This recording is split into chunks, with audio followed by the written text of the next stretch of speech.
Salut à tous les amis, j'espère que vous allez bien et que vous vous portez bien en ces périodes de fête de fin d'année. On va revenir un petit peu sur la période Noël parce que moi cette année le Père Noël a été vachement sympa avec moi puisqu'il m'a amené mon cadeau préféré, des filtres Polar Pro.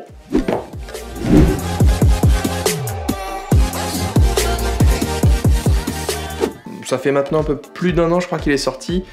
C'est le filtre variable ND de chez Polar Pro, l'édition Peter McKinnon.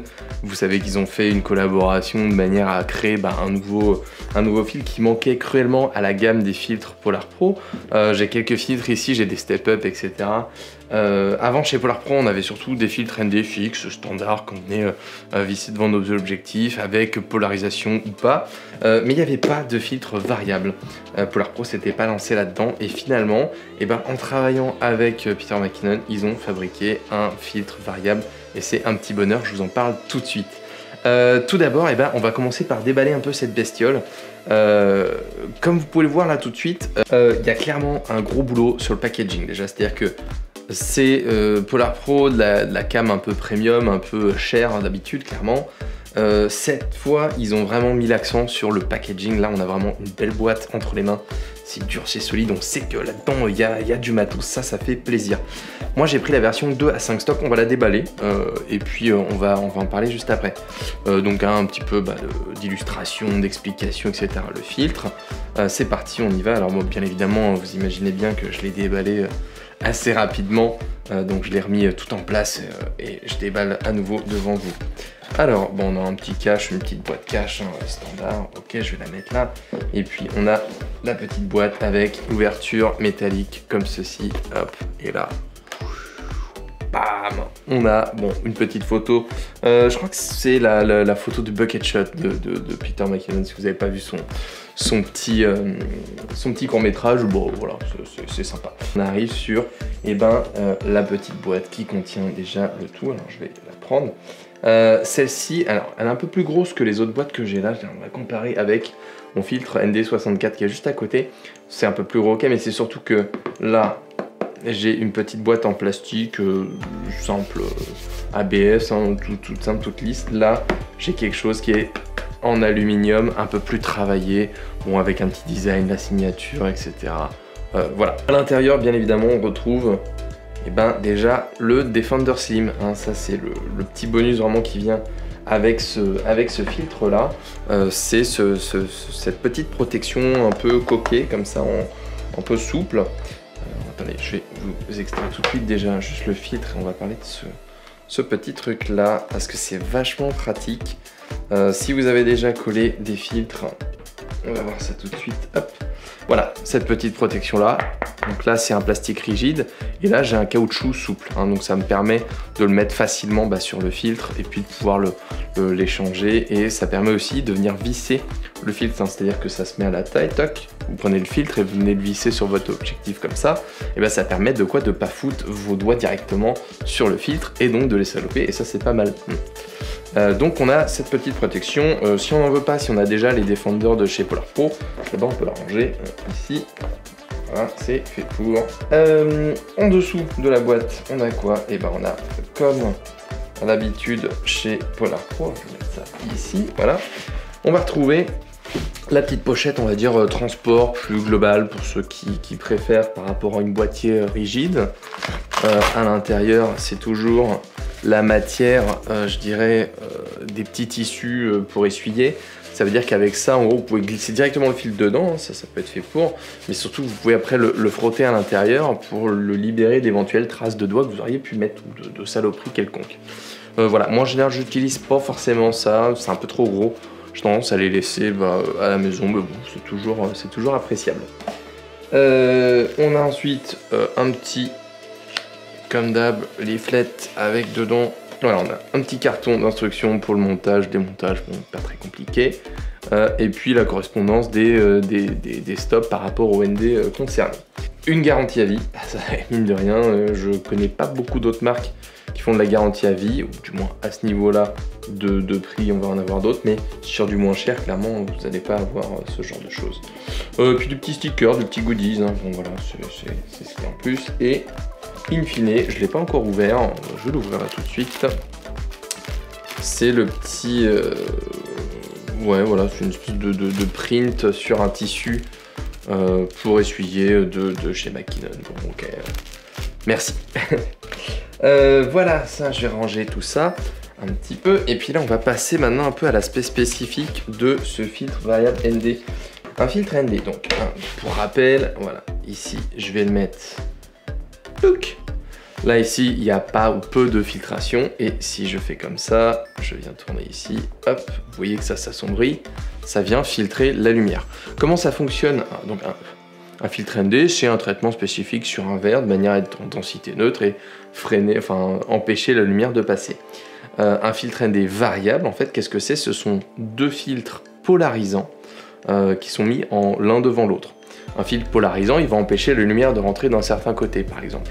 Donc si j'en mets un orienté d'un certain côté, puis il y en a un autre que je fais tourner plus ou moins, et ben je vais être capable comme ça de contrôler en fait la quantité de lumière qui rentre et d'avoir cet effet qu'on voit ici, où ça vient s'assombrir ou s'éclaircir en fonction.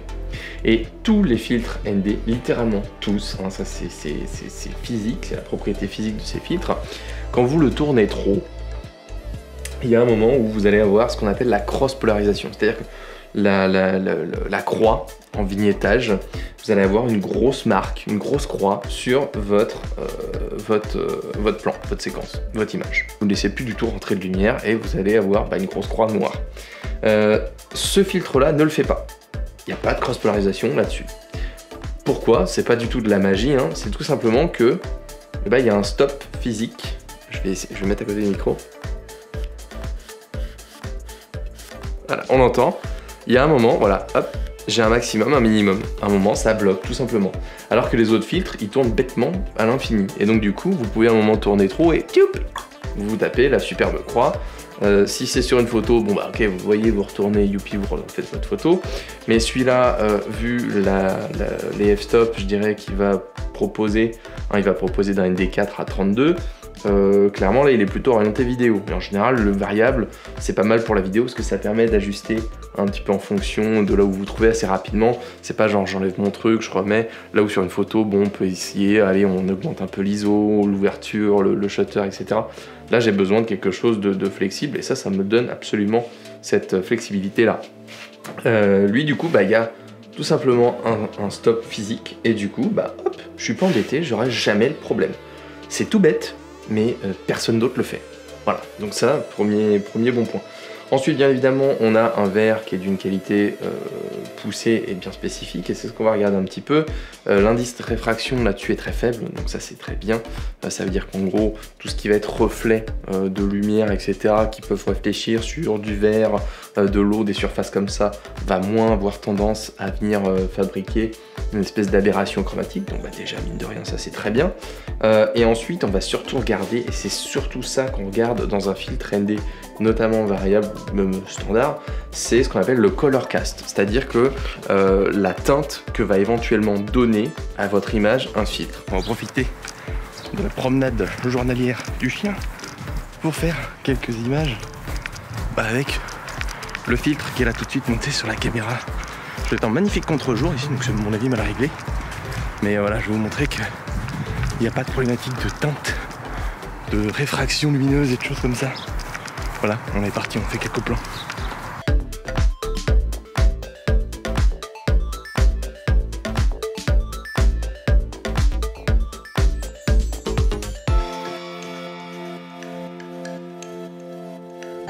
Pour le test de teinte, voilà déjà l'image de référence avec un shutter speed réglé.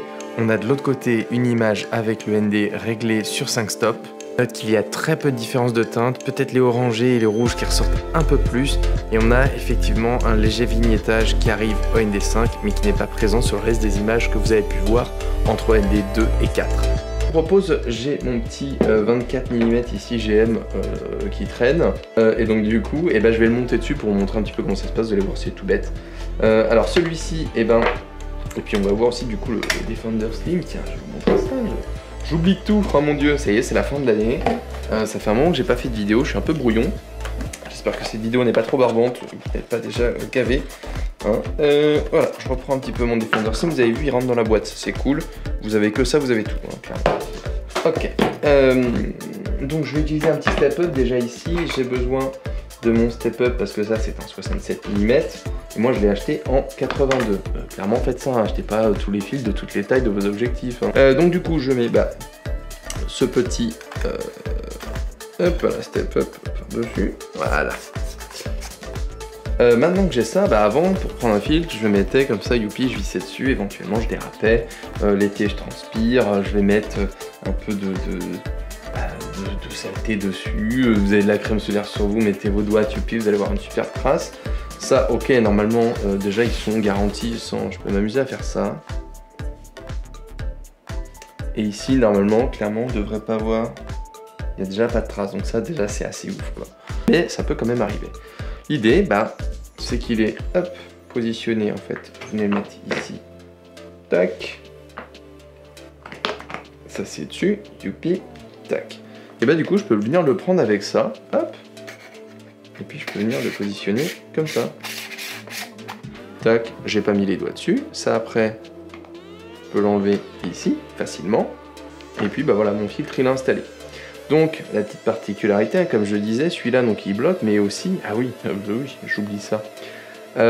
Sur le côté, sur la tranche là ici, ce sont des petits numéros qui sont indiqués. Plutôt que ce soit une espèce de petites barres qui augmentent là, vous savez pas trop le lire, etc. Là c'est des petits numéros, donc ça veut dire que vous les avez là. Tac. Ici j'ai mon petit indicateur, pardon. Quand je tourne là comme ça, je sais à quel stop je suis. Au 2, ici, je suis à un ND4. Si je tourne à 3, je suis sur un ND8. Tac, tac, tac, et ND32. Puis facile. Voilà, super pratique pour le coup, quoi. Hein, clairement, mieux foutu que le reste. Et puis voilà. Vous l'avez bien évidemment le marquage des deux côtés, avec le petit truc des deux côtés. Pas besoin de chercher c'est où c'est, machin. Tac, ça se visse, youpi, terminé. Comme je vous le disais, ça, je trouve ça super pratique. Vous êtes, admettons, hein, là, donc la caméra là, mettons, j'ai mon filtre comme ça, tac, sur ma caméra. Là, ça, youpi, ça rentre plus. Même le 82 mm, il va pas dessus, il n'y a pas les petites pattes là sur le côté pour venir fixer votre protection d'objectif. Ça, bon, ok, on oublie, on peut pas le mettre. Du coup, là, vous avez un truc à nu. Si je fous ça dans mon sac, c'est un peu risqué. S'il y a des petits objets en plus qui se baladent dans le sac, même quel que soit le sac, etc., vous risquez de venir abîmer votre filtre. Et là, hop, voilà, plus de problème. Avec ça, vous êtes tranquille. Ça paraît tout con, mais c'est génial. Globalement, je dirais qu'il n'y a que du bon sur la praticité du produit. Bon, le packaging est au top, ok, est-ce que c'est ce qui justifie le prix? Je sais pas. Le prix, parlons-en, je crois que ce modèle-là, en France, vous le tapez à peu près à 250 €. Il y a la version 6 à 9 stops, je crois, qui se trouve à peu près aux alentours de 320 €. Ça dépend les sites sur lesquels vous allez. Est-ce que c'est un prix qui se justifie? Alors c'est cher, ok. Mais maintenant, vous avez quelque chose entre les mains. Alors il y a beaucoup de gens qui ne seront pas forcément d'accord de dire... moi, ma vision, c'est que ça, c'est et un filtre ND4, et un ND8, et un ND16, et un ND32. Là, j'ai ça, j'ai acheté 4 filtres. C'est tout petit, youpi. Étant donné qu'ils sont vraiment marqués maintenant, je sais exactement ce que je fais. Quand bien même, je veux dire, ça s'adapte, c'est pas très compliqué. Cette version-là, je pense qu'elle est vachement vidéo. Du moins, c'est la plus polyvalente en vidéo. Si vous vous posez la question de savoir est-ce que j'achète le 2.5 ou le 6.9, je pense que le 2.5, c'est la bonne solution. Vous allez rarement être confronté à des cas de figure où vous allez avoir besoin de plus que ça. Je m'explique, par exemple, vous tournez en S-Log 2, au hasard.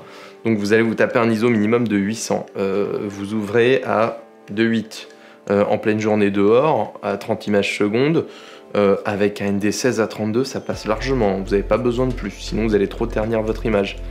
Ça va rester. C'est le genre de truc que vous allez visser sur votre objectif et vous allez plus le toucher, quoi.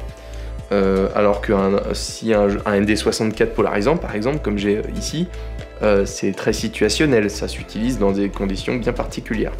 Sur quelque chose de tout à fait neutre et standard, et c'est ça qu'on veut, même quand on prend du landscape, etc. Il y a vraiment un truc génial avec ces filtres. C'est du bon boulot, c'est du bon matos. Est-ce que ça vaut 250 balles? Moi je pense que oui, voilà, clairement. C'est pas les plus chers du marché, hein. Il existe beaucoup plus cher chez BW, vous avez des filtres, c'est 300, 350 balles. Après vous avez des filtres, mais qui sont plus des filtres qui se vissent, qui se mettent sur des gros supports, des matebox, etc., qui vont coûter beaucoup plus cher. Donc je pense que là on a quelque chose, mine de rien, produit fini, entre guillemets, c'est ça dans les mains, quoi. J'embarque ça dans mon sac et je suis vachement polyvalent. J'ai besoin de plus éventuellement, mais achetez-vous les deux, ok, ça coûte cher, mais avec ça vous avez tous les filtres ND dont vous avez besoin, quoi. C'est-à-dire, vous avez du ND4 au 9, au N2 quoi, 256 ou 128, enfin, en gros c'est monstrueux. Avec ça vous faites de la photo, vous allez adoucir les cascades si c'est ça que vous voulez vous amuser à faire. Vous pouvez faire tout ça avec ça, il n'y a aucun souci. Voilà, ça c'était mon petit avis du coup sur ce filtre là. Merci Père Noël encore une fois d'ailleurs. Et puis bah, voilà, j'en suis super satisfait. Je vais l'utiliser à mon avis tout le temps à partir de maintenant, et pas seulement des petits tests que j'ai pu vous afficher jusqu'à présent. Et puis bah voilà, et la flexibilité, je vous dis, en vidéo, en vlog ou autre, de vous rendre compte que merde, mon image elle est cramée, on touche pas au réglage de la caméra, je veux dire, on tourne un petit coup à l'avant sur l'objectif et c'est terminé, quoi. Ça c'est génial. En plus de ça, je trouve que ça donne un petit côté contraste, etc. à l'image qui est assez plaisant, le ND, moi j'aime beaucoup. Donc voilà, j'en suis très content. Je vous ferai bien un tour de magie à la Mackinnon, là, genre, mais je ne sais pas le faire. Donc bah voilà, je vais en rester là. Je vais vous souhaiter à tous du coup d'excellentes fêtes de fin d'année. Je vais vous parler très bientôt d'un autre petit truc qui est d'ailleurs juste ici, hein. La vidéo devrait suivre d'ailleurs, qui est en fait un petit kit Flash Studio que je viens d'acquérir aussi. Je vais vous en parler très prochainement. N'hésitez pas en tout cas à partager, continuer à vous abonner à ce contenu, à mettre des pouces si ça vous plaît, et puis à me poser toutes les questions que vous voulez dans les commentaires, hein. Je me ferai une joie de vous y répondre au plus tôt. Et puis voilà, qu'est-ce qu'on se dit plus? On se dit quoi? Bonne année en avance? Non, on termine sur un moment gênant? On peut faire ça? Ah ouais, on va terminer sur un moment gênant comme dans le JT à la fin du reportage. Eh bien, mesdames et messieurs, merci, au revoir et à la prochaine vidéo.